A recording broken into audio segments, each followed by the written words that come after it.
Hi everybody, I'm Lynn Tulloch. I'm the Executive Officer of Voluntary Action Shetland. Within Voluntary Action Shetland, we have a befriending service that sits as a project supporting individuals in our community. And one of the things we have is a key project that supports individuals affected by dementia. This project has been on the go now for 4.5 years, and we have certainly supported a range of individuals throughout Shetland, and we've recruited volunteers to enable us to provide this really valuable kind of one-to-one support. So what I would like to do now is really allow you to sort of see and hear from those involved with that project. Hi, I'm Mary Jamieson. I'm the 16 plus development worker at the Shetland Befriending scheme, and joining me today is Sheila, who is a volunteer for the dementia section within the service. So Sheila's been a volunteer with the service now for over 2 years, and she's been matched with a person that has dementia. So Sheila, what challenges do you feel you've had with regards to being kind of like with your match, or and how do you feel it's made a difference with you being there for the individual? I think actually it's made a really big difference. When I first met him, I wasn't sure we would get on, but you thought we would, so we gave it a go, and we had quite a bit in common anyway. A few things that he did, and as we got on, his sense of humour came out from the very beginning. He really does have a really good sense of humour, very dry, which is the same as mine, and we just clicked.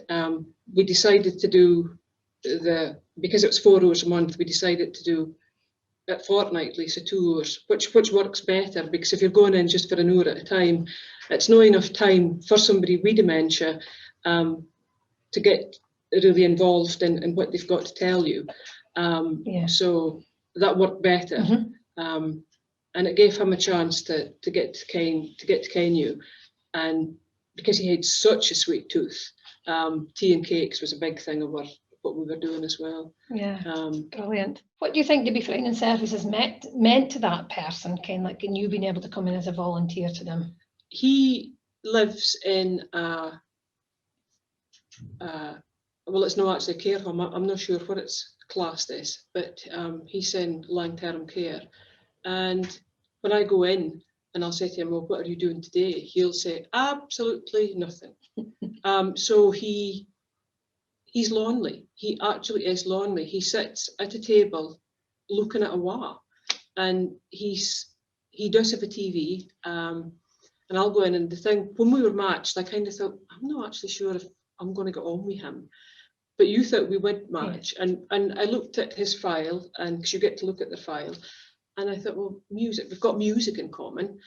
And the one thing with them is music is always really good for somebody with dementia. It always brings them out. So when I go in, I can put on my phone and play Spotify, and I ken the kind of music he loves. So even if he's having a quiet day, if I put on the music he loves, he will get the beat, and you see him smile. And he loves nothing better. It's like this really fast kind of music. It's not my type of music, but he loves it. And like to see that spark come in his eye, and then we can have a joke, so it completely brings him out. So every week I bring him in a cake, and we have a cup of tea and a cake, and we get the music going and play a game of dominoes, and if it's a fine day we get him out. But to see that spark in his eye, and just to see him come back to life with that music on, and there's nothing better, is there? And the difference that you're marking to him is, it's amazing, and I can see the difference when I go in and see him as well, kind of like to what he was when I first met him. So, and obviously we went through lockdown, Sheila, and at that point kind of everybody was in lockdown and nobody was able to go and continue in their volunteering role within the befriending. You were also seeing the individual under with regards to like supported living. Yeah, because I was seeing him as a befriender, then his family thought that he was getting a lot out of it. So they asked if I'd be willing to see him as a personal assistant, which of course I was. So I see him a couple of hours every week. So because I was going in as that, like I didn't for the first couple of months because I thought I didn't want to get anybody else there. So we left it for about 6 months, and then I thought I can go in now. So I spoke to you and I said, look, I'm already going in to see him anyway. Yeah. So we deemed it was okay for me to still go in and see him as a befriender. Mhm. But in the time I wasn't going in and see him, I did notice a big difference on him. Yeah. But because I was going in as personal assistant, then going back in as a befriender, and that he did pick up again. Yeah. And he'd lost like a fair bit of weight. So instead of bringing him in his cakes and whatnot, I was bringing him in smoothies and things like that. And again, it was just like the fruit and sweet kind of thing. Like, but he would go back in time, and like it's so interesting. And the thing that, like, some folk just can't cope with that, and they bring them back to the present. And I was like, didn't I do that? Like when he goes back, like he was speaking about rationing, and it was like, this is amazing. Why would you want to bring somebody back to the present when he's speaking about rationing books? Like, it was like, tell me more. Kind of like, this is really good. Yeah, it's like a whole learning curve for you as well. I mean, my granny had rationing books, and like I suppose she told me a bit, like, but him, he could remember every detail because he's living it. Like he's living there. So like my granny couldn't remember it because like she didn't have dementia, and she was just trying to mind. Yeah. But he's actually living in that moment, Yeah. and he's telling you everything about it. Like, and it was like fantastic kind of. So you come away from that, and like the things you've learned for actually him being there and remembering everything about it, it's just fantastic. So anybody that's thinking, I didn't think I can do this because I'm a bit scared, don't be scared, because just be in that moment and just ask questions.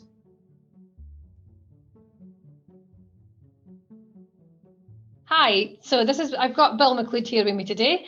Bill previously received support through the Befriending scheme. So Bill, what did you feel you benefited from the befriender coming and doing stuff for you? What do you feel? Well, you see, at the time, my wife was in hospital, was in the care home at the time. And my wife had the dementia. And I had more or less had to go and visit my wife every day, because that kind of thing is, if they didn't see you every day, they forget where you are. So I more or less had to go every day to kind of keep in contact. But it was going to be quite a thing, because it was just going to be, it was just going to be every day, as you can imagine. Yeah. And then when this befrienders come on and asked if I would like to come into this befrienders, I said, that'd be lovely. I said, we'll find a bit of a change. And I said, what happens in this befrienders thing? I said, do I have to go somewhere? No, because you explained to me that somebody would come along and they pick me up and maybe took me for a run, or took me if I wanted to go for messages, or if I wanted to go somewhere. And then maybe give have a cup of coffee. And I said, well, that's lovely. That'd be a fine wee break, because I'm in the house myself, because I don't have any relatives here. The only relatives I have is my wife's my wife's sister's daughter, and she stays up the road for us. But otherwise, I mean, there I was usually tied up with their own business.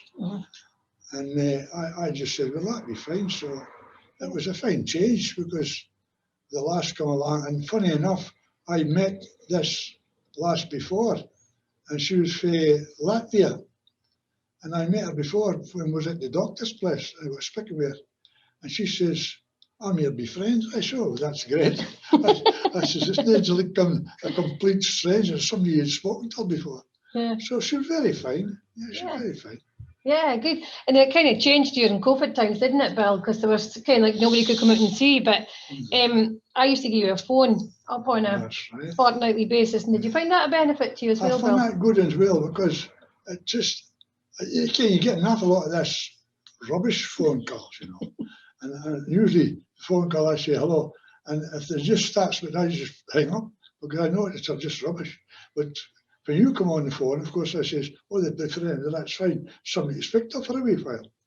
And just somebody to break the day for a bit, you know. So it kind of breaks the day if just somebody to speak to. Yeah. So that was fine. Yeah, it was good, and it kind of got you out in the boot and did things before, didn't it? So it was good, and we were able to keep in contact during COVID and speak about what was going on in the world, and you always put the world to rights, didn't you? Yeah. Yeah, that's right. Yeah. But that's good, yeah.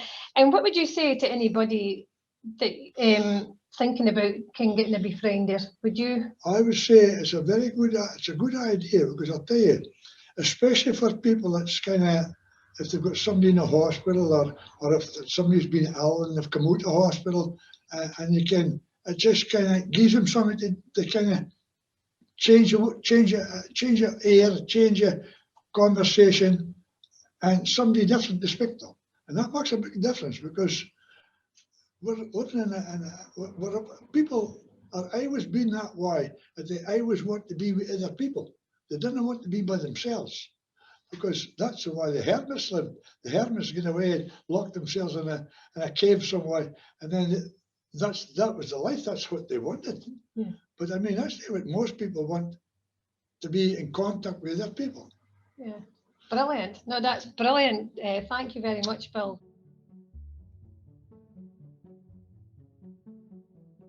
This afternoon I've got Pete along here with me today. Pete is married to one of our service users, and he's just going to speak about how it is living with somebody with dementia and kind of what difficulties can be within living with somebody with dementia. So Pete, what have you found as difficulties with regards to it? Well, difficulties is trying to understand what's going on with somebody's mind with dementia.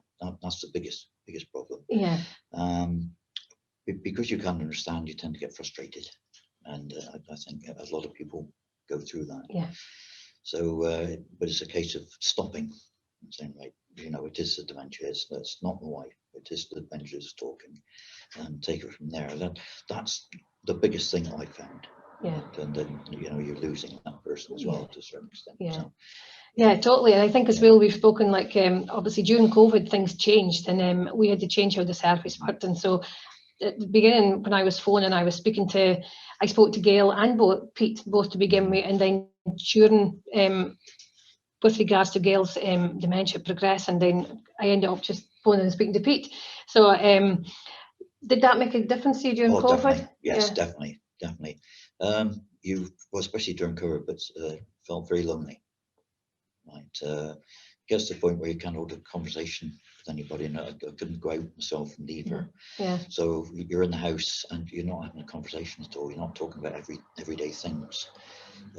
So somebody phoning and just having a chat, it was really good, and it is a chat. It's like an informal chat. It's good. It's good. It was. Yeah, we had a lot of laughs and a good fun. And that's right. It's good. It's did good. Things like that. Yeah, and even during it, Pete and Gail was away on the mainland with the family, and we still continued our calls. So it was quite good to catch up with him down there. And that was in England, which was different, obviously, than what was currently going on up here in Shetland. So, and we were still able to support him. But what do you think you could put across to people, just individuals who are thinking about kind of like referring to the befriending scheme? Do you think kind of like what would you see to as being the advantage to do so? Oh, definitely. Yeah. Definitely. Yeah. It's a help, really is. I've not sort of had anybody befriend me as such, but the advantages of that can be absolutely enormous. Yeah, definitely. It's especially when you haven't got family. If you haven't got family around you, that's another thing. Yeah. You try to look for somebody else that you can talk to and discuss things with. Things like that.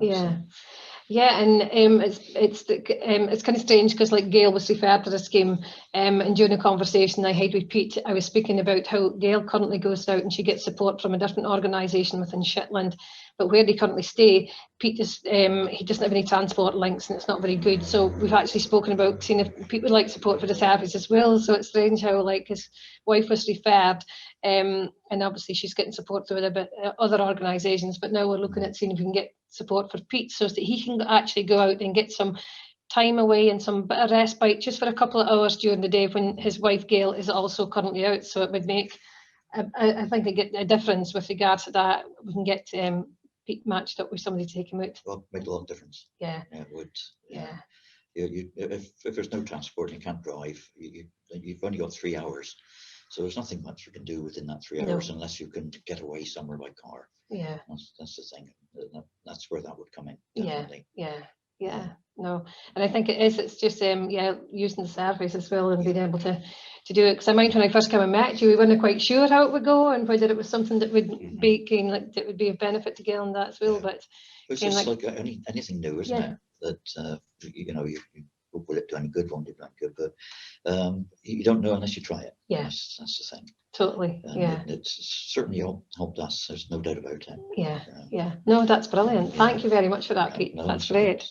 So thank you for viewing that. I hope you've taken something from those lived experiences from those who have been able to tell their story, and it's really just lovely to hear the difference that the project makes. And as we go forward, certainly Mari will be taking the lead and continue to source funding to enable us to continue to provide this service throughout Shetland.